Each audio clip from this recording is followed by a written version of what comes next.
Nú stendur yfir sýning á leikföngum í Kaupvangi á Vopnafirði sem eru í eigu bæjarbúa og eiga það einnig sameiginlegt að vera frá því fyrir árið 1964.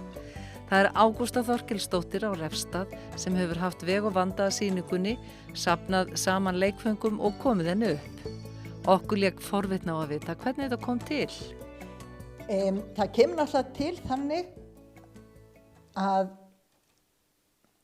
sama sumari fyrir kannski 3 ár síðan þá heyri ég konur hérna Vopnafirði dáðst að leikfangasöfnum annars staðar á Íslandi og segja að börnin þeirra hafa haft svo gaman af því að fara á þessi leikfangasöfn og akkur ekki svona hjá okkur. Og þegar ég heyri það, akkur ekki svona hjá okkur, þá verði ég alltaf svolítið pirruð. Vegna þess að í byggðarlagi þar sem innan við 700 manns, þá ekki svona hjá okkur nema einhver gerir það. Það verður einhver að fara af stað.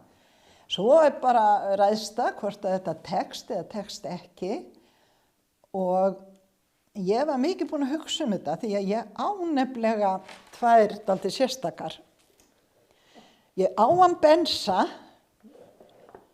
sem keyptur 1947 í búð á Ljósvallagötunni í Reykjavík og ég fékk hann í afmælisgjöf. Og hann úr þessu gamla efni sem þá var, það brotið á hann nefið og hann með þessa fallegu, barslegu handleggi. Hann var með svona fótleggi líka.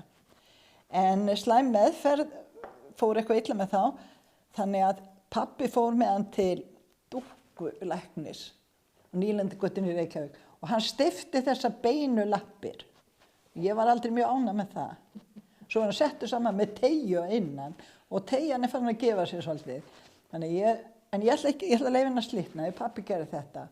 Pabbi var aðal svona dúkkuviðgerðarmaðurinn á heimilinu. En þessi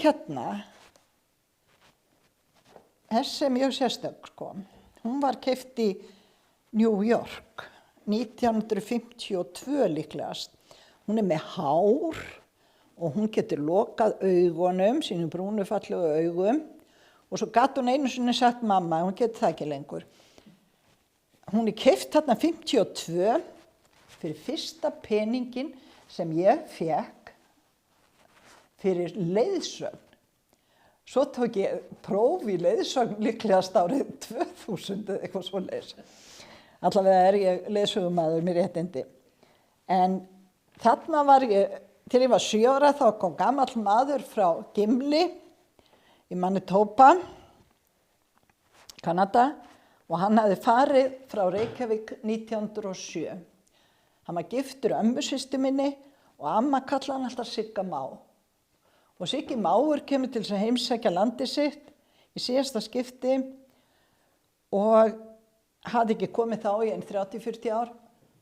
Og hann rataði svo illa í Vesturbænum þarna, 51, því það var orðið svo breytt.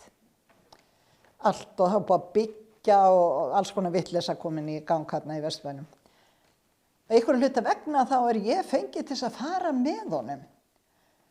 Fyrst niður á Vesturgötu til þess að finna skipstjórana þar og svona. En ég held eftir á að hyggja að þá hafði það verið vegna þess að ég skildi hann.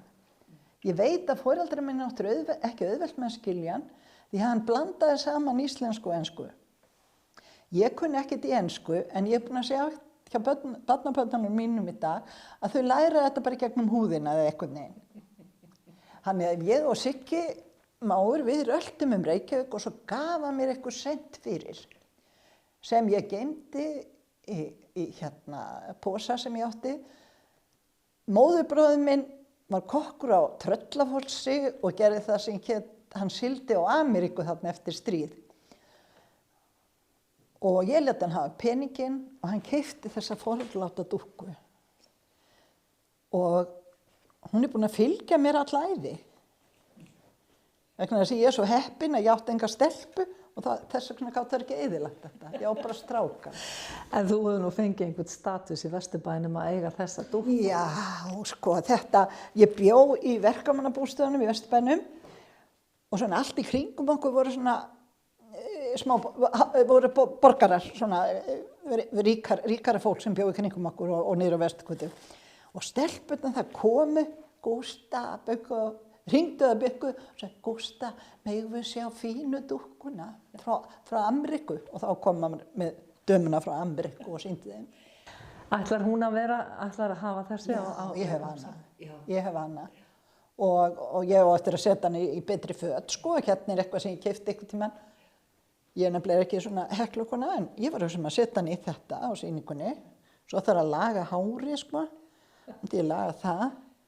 Já, það spinnast margar skemmtilega sögur í kringum leikföng og allir hafa jú átt leikföng sem eiga sína sögu. En af hverju megðu ekki vera yngri en frá 1964? Hugsun mín með þetta að ég vil náttúrulega helst hafa leikföng sem hafa verið notuð, ekki sem hafa verið geymt inn í skáp. Og eins vil ég fá leikföng frá þeim tímabili, sko, sem eftir að börn leikur sér að legg og skel og fram að 64. Því að mér finnst að eftir 64 þá fara að koma þessi miklu leikföng með alls konar mótorum í og hávað og látum. Og þar ætla ég líka að bjóða upp á súkkulaði með rjóma og einhverja svona kökur, ekki mikið. En í fallegum postulínslistugi, nei, ekki listugi, postulínsstelli sem ég á.